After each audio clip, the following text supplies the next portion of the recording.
In today's video, I'm going to teach you how to add bullet points in your Shopify store. Bullet points help make your product descriptions cleaner, easier to read, and more attractive for customers.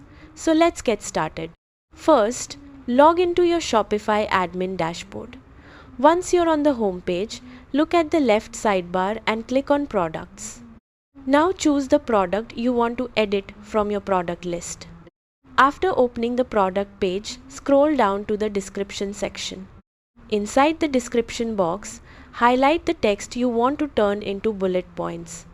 Next, look at the formatting toolbar above the text area and click on the three dots to open more formatting options.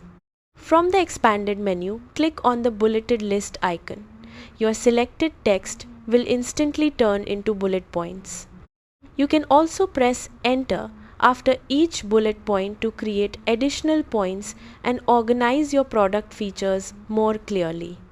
Once you're happy with the formatting, click Save at the top right corner of the page. And that's it.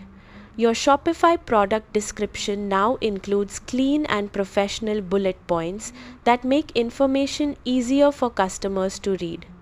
Thanks for watching and happy selling.